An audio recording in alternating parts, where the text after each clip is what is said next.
Je suis né en 1979 et j'ai la désagréable impression d'avoir toujours vécu dans un monde en crise. Ce mot m'a accompagné pendant mon lycée, pendant mes études, on m'expliquait que ça allait être compliqué.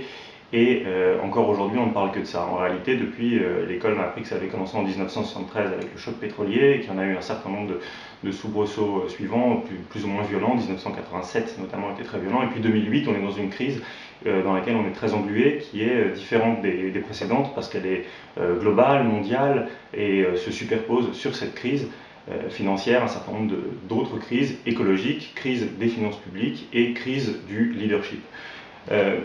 Celle-ci, elle a aussi de particulier qu'elle est sans visage. Comme disait François Hollande à propos de son ennemi la finance, il n'y a pas de responsable à cette crise et c'est, je pense, la raison pour laquelle nous sommes dans une impasse depuis 6 ans. Ricoeur aimait à dire que la responsabilité c'est quelqu'un, l'irresponsabilité c'est personne, et là on voit bien qu'effectivement on n'arrive pas à se saisir que jamais aucun des dirigeants qui commettent des méfaits qui nous poussent dans cette crise, soit de façon sociale, soit de façon écologique, ne sont condamnés.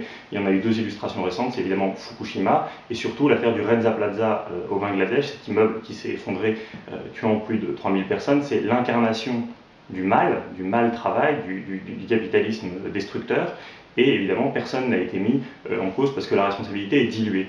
La crise, on l'aborde toujours de manière beaucoup trop technique, et c'est pourquoi moi je me réjouis de venir le 23 août à Amiens, parce que là on aura en plus des économistes et des politiques, des philosophes qui nous aideront à comprendre vraiment de quoi cette crise est le nom. Donc rendez-vous à Amiens le samedi 23 août.